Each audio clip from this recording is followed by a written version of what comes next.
শিক্ষার্থীবৃন্দ আসসালামু আলাইকুম। কেমন আছো তোমরা সবাই? আজকে আমি তোমাদেরকে বাংলাদেশ ও বিশ্ব পরিচয় এই বইটি থেকে, চতুর্থ শ্রেণীর এই বইটি থেকে অধ্যায় 2 ধর্মীয় সম্প্রীতি এই অধ্যায়টা পড়াবো। অধ্যায় 2 এর প্রথম যে পার্টটি আছে সেটা হচ্ছে ধর্ম ও ধর্মীয় সম্প্রীতি। ধর্ম ও ধর্মীয় সম্প্রীতি। তো চলো তাহলে আমরা শুরু করছি। ধর্ম ও ধর্মীয় সম্প্রীতি। ছবি 1, কিছু মানুষ একসাথে জামায়াতে নামাজ আদায় করছে। ছবি নাম্বার 2, এখানে পূজা হচ্ছে, দেখো মূর্তিটা দেখেই বোঝা যাচ্ছে। ছবি নাম্বার 3, এখানে বৌদ্ধ ধর্মের লোকেরা দেখো প্রার্থনা করছে। ছবি নাম্বার 4, এখানে খ্রিস্টান ধর্মের লোক। এখানে 4টি ধর্মকে বোঝানো হয়েছে। এবার দেখি এখানে কি লিখেছে। ক, ছবিগুলো পর্যবেক্ষণ করে অভিজ্ঞতার আলোকে কোন ছবি কোন ধর্মের তা নিচের শূন্যস্থানগুলোতে লিখি। ছবি 1, ছবি 2, ছবি 3, ছবি 4। আচ্ছা, প্রথম যে ছবিটা আছে ছবি 1, দেখো এক ঝাঁক মানুষ নামাজ আদায় করছে, তার মানে এটা হলো ইসলাম ধর্ম। ঠিক আছে, এখানে কি বলেছে কোন ছবিটা কোন ধর্মের সেটা লিখতে। ছবি নাম্বার 1 হচ্ছে ইসলাম ধর্ম। ঠিক আছে, এবার ছবি নাম্বার 2 দেখো, ছবিটা দেখেই বোঝা যাচ্ছে এখানে পূজা করছে। আর পূজা করে কোন ধর্মে? হিন্দু ধর্মে। তাহলে এখানে কি হবে ছবি নাম্বার 2 এ? হিন্দু ধর্ম। ঠিক আছে, এবার ছবি নাম্বার 3। ছবি নাম্বার 3 এ কি করছে? এটা কোন ধর্ম? দেখেই বোঝা যাচ্ছে এটা হচ্ছে বৌদ্ধ ধর্ম। ঠিক আছে, ছবি নাম্বার 3 হবে বৌদ্ধ ধর্ম। এবার ছবি নাম্বার 4 হচ্ছে এটা খ্রিস্টান ধর্ম। এখানে যিশুর ছবি দেওয়া আছে, তার মানে এটা হচ্ছে খ্রিস্টান ধর্ম। তাহলে এই ছবিটিতে আমরা কয়টা ধর্ম পেলাম? ইসলাম ধর্ম, হিন্দু ধর্ম, বৌদ্ধ ধর্ম, খ্রিস্টান ধর্ম। এবার পরের পৃষ্ঠায় একটি অনুচ্ছেদ দেয়া আছে। পরের পৃষ্ঠায় একটি অনুচ্ছেদ দেওয়া আছে। চলো আমরা অনুচ্ছেদটি একটু পড়ে নিই, পড়ে বোঝার চেষ্টা করি। শালনা বাজারে ইকবাল, গোবিন্দ, রোজারিও এবং শ্যামল বড়ুয়া ছোটখাটো ব্যবসার সঙ্গে যুক্ত। বাজারটির নাম হচ্ছে শালনা বাজার। এখানে 4 জন বন্ধু ছোটখাটো একটি ব্যবসার সাথে যুক্ত, এবং 4 জন বন্ধু কিন্তু 4টা ধর্মের, নাম দেখে বোঝা যাচ্ছে। তারা 4 বন্ধু মিলে সমাজে বিভিন্ন কল্যাণমূলক কাজ করে থাকেন। তারা 4 বন্ধু মিলে সমাজের বিভিন্ন কল্যাণমূলক কাজ কি? মানুষের কল্যাণে, মানুষের সহযোগিতা করা, মানুষের বিপদে আপদে পাশে দাঁড়ানো, অসহায়দের সাহায্য করা, এই ধরনের কাজগুলো করে থাকে। ঠিক আছে, এবার পবিত্র রমজান মাসে অসহায় মানুষদের 5 টাকায় ইফতারি দেওয়ার সিদ্ধান্ত নেন। তারা এবার রমজান মাসে কি করলো? সিদ্ধান্ত নিল অসহায় যারা কিনে খেতে পারে না তাদেরকে 5 টাকায় ইফতার দিবে। ইকবাল বলেন এ কাজের মাধ্যমে সমাজে অসহায়দের প্রতি মমত্ববোধ জেগে ওঠে। ইকবাল বললেন এই কাজের মাধ্যমে সমাজে যে অসহায়রা আছে, অসহায় মানুষ, গরিব দুঃখী মানুষ, তাদের প্রতি মমতা, মায়া, মমতা, দয়া এসব জেগে উঠবে। ঠিক আছে, আমরা এই কাজের মাধ্যমে সম্প্রীতি ও সহনশীলতার বার্তা দিতে চাই। বার্তা দেয়া মানে মানুষের কাছে সংবাদ পৌঁছানো। ঠিক আছে, গোবিন্দ বলেন সব ধর্মেই তো মানুষের সেবার কথা বলা হয়েছে। প্রতিটা ধর্মেই কি মানুষের সেবার কথা বলা হয়েছে। সমাজে শান্তিপূর্ণ সহাবস্থানের এই উদ্যোগে নিজেকে সম্পৃক্ত করতে পেরে ভালো লাগছে। গোবিন্দ নিজেকে এই কাজে সম্পৃক্ত করতে পেরে, মানে এই কাজে যুক্ত করতে পেরে খুব ভালো লেগেছে। রোজারিও বলেন যে কোনো ভালো কাজে সামিল হতে পারাটাই ভাগ্যের ব্যাপার। রোজারিও বললেন যে কোনো ভালো কাজে সামিল হতে পারাটাই একটা ভাগ্যের ব্যাপার। মানব সেবাই বড় সেবা। মানব সেবাই কি? বড় সেবা। শ্যামল বড়ুয়া বলেন এইসব কাজের মাধ্যমে সবার মাঝে ভ্রাতৃত্ববোধ গড়ে ওঠে। সমাজে বিভিন্ন ধর্মের মানুষের মধ্যে শান্তি প্রতিষ্ঠার জন্য ধর্মীয় সম্প্রীতি খুবই প্রয়োজন। এলাকার দিনমজুর রহমত আলী 5 টাকায় ইফতার পেয়ে অনেক খুশি। 4 বন্ধুর এমন প্রশংসিত উদ্যোগ এলাকায় ব্যাপক সাড়া জাগায়। তো এই যে অনুচ্ছেদটা, সেখানে আমরা বুঝলাম 4 বন্ধু, 4 ধর্মের 4 বন্ধু সমাজের কল্যাণের জন্য 5 টাকা ইফতার দেওয়ার সিদ্ধান্ত নিল, এবং ওদের এই সিদ্ধান্তে সবাই অনেক খুশি হলো। এবার ক্ষয়ে কি বলছে আমরা একটু দেখি। উপরের গল্পটি পড়ে ধর্মীয় সম্প্রীতির গুরুত্ব সম্পর্কে 4টি বাক্য লিখি। এখানে উপরের যেই অনুচ্ছেদটি বা গল্পটি আছে এই গল্পটি পড়ে নিচে আমরা 4টি বাক্য লিখব, ঠিক আছে, ধর্মীয় সম্প্রীতি সম্পর্কে। বাক্য নাম্বার 1, ধর্মীয় সম্প্রীতি পারস্পরিক সহযোগিতা ও ভালোবাসা সৃষ্টি করে।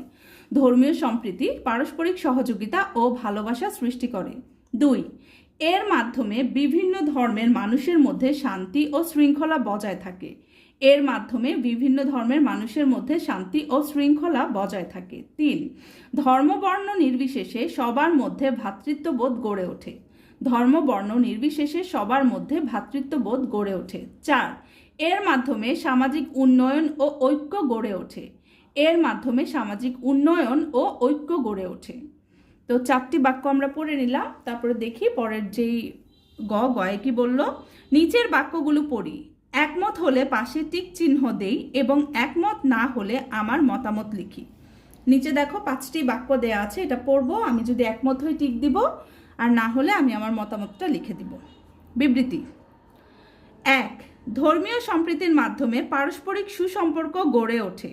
ধর্মীয় সম্প্রীতির মাধ্যমে পারস্পরিক সুসম্পর্ক গড়ে ওঠে, এটার সাথে আমি অবশ্যই একমত। ধর্ম নিয়ে বাড়াবাড়ি সমাজে বিশৃঙ্খলা সৃষ্টি করে না, এটার সাথে আমি একমত না। ধর্ম নিয়ে বাড়াবাড়ি অবশ্যই সমাজে বিশৃঙ্খলা সৃষ্টি করে, তো এটার সাথে আমরা একমত না। এবার এখানে আমি একটু মতামত লিখি। ধর্ম নিয়ে বাড়াবাড়ি সমাজে বিশৃঙ্খলা অবশ্যই সৃষ্টি করে, ঠিক আছে। ধর্ম নিয়ে বাড়াবাড়ি সমাজে বিশৃঙ্খলা অবশ্যই সৃষ্টি করে। এবার 3, ধর্ম বর্ণ নির্বিশেষে সকলের সহাবস্থানের মাধ্যমে সমাজের উন্নয়ন হয়। ধর্ম বর্ণ নির্বিশেষে সকলের সহাবস্থানের মাধ্যমে সমাজের উন্নয়ন হয়, এটার সাথে আমি একমত। নাম্বার 4, ধর্মীয় সম্প্রীতির মধ্য দিয়ে সহযোগিতার মনোভাব তৈরি হয়।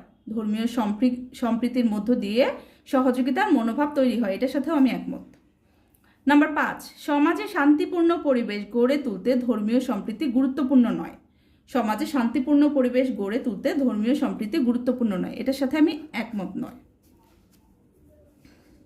তাহলে আমি একটু মতামত লিখি আমার মতো।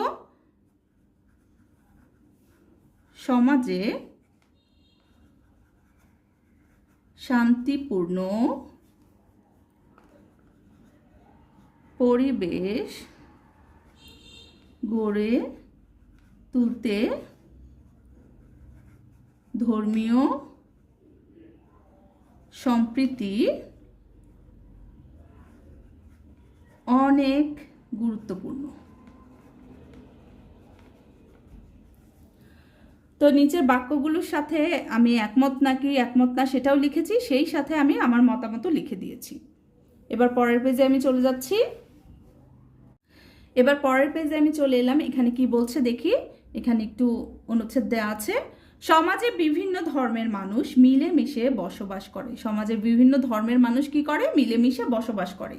কেউ আমাদের প্রতিবেশী, কেউ বা সহপাঠী ও বন্ধু বান্ধব। বিভিন্ন কাজের মাধ্যমে সকলের সাথে ধর্মীয় সম্প্রীতি গড়ে ওঠে। ধর্মীয় সম্প্রীতি গড়ে তোলার জন্য রিদিশা, তিশা, রূপা, আরিশা, আকাশ, কুসুম, রেহান ও ইহান ও অ্যান্থনি নিম্নলিখিত কাজগুলো করে থাকে। চলো এবার দেখি ওরা কি কি কাজ করে। রিদিশা ও তিশা কি কাজ করে? আমরা একে অন্যকে সহযোগিতা করি। রিদিশা ও তিশা একে অন্যকে সহযোগিতা করে। রূপা সামাজিক অনুষ্ঠানে অন্যদের আমন্ত্রণ জানায়। আরিশা আমি সকল ধর্মের প্রতি শ্রদ্ধা প্রদর্শন করি। আকাশ আমি বিপদে আপদে সাহায্য করি। কুসুম আমি কারো ধর্মীয় অনুষ্ঠান নিয়ে বিদ্রূপ করি না। রেহান আমি সমাজে বিভিন্ন অনুষ্ঠানে অংশগ্রহণ করি। ইহান আমি সকলের সাথে মিলেমিশে থাকি। অ্যান্থনি আমি সবসময় প্রতিবেশীর খোঁজ খবর নিই। তাহলে এই সব বন্ধুরা মিলে প্রতিজন কিন্তু আলাদা আলাদা ধর্মের অনুসারী, কিন্তু ওরা সবাই কত সুন্দর করে গুছিয়ে কাজগুলো করে, তাই না? এবার ঘ নাম্বারে কি বলছে আমরা একটু দেখি। উপরের বিবৃতিগুলো পড়ে ধর্মীয় সম্প্রীতি রক্ষায় আমি কি করব তার তালিকা তৈরি করি। এই যে সবগুলো বিবৃতি দেয়া আছে, রিদিশা, তিশা, রূপা, আরিশা, আকাশ, রেহান, ইহান ও অ্যান্থনির, এগুলা দেখে আমি এখন কি পড়ব, এই যে তালিকাগুলো আছে এখানে আমি তালিকা তৈরি করব, ঠিক আছে? ধর্মীয় সম্প্রীতি রক্ষায় আমি যা করব। তালিকা নাম্বার 1 এখানে দেয়া আছে, দেখো, সকল ধর্মের প্রতি শ্রদ্ধা পোষণ করব, অবশ্যই। এবার 2 কি করব? বিপদে আপদে একে অপরকে সাহায্য করব। বিপদে আপদে একে অপরকে সাহায্য করব। কারো ধর্মীয় অনুষ্ঠান নিয়ে বিদ্রূপ করব না। কারো ধর্মীয় অনুষ্ঠান নিয়ে বিদ্রূপ করব না। সামাজিক অনুষ্ঠানে সবাই অংশগ্রহণ করব। সামাজিক অনুষ্ঠানে সবাই অংশগ্রহণ করব। তাহলে এটাও আমরা পড়ে নিলাম। তো এই ক্লাসে আমি আজকে তোমাদেরকে এতটুকুই পড়াবো। সবাই ভালো থাকবে, সুস্থ থাকবে। আল্লাহ হাফেজ।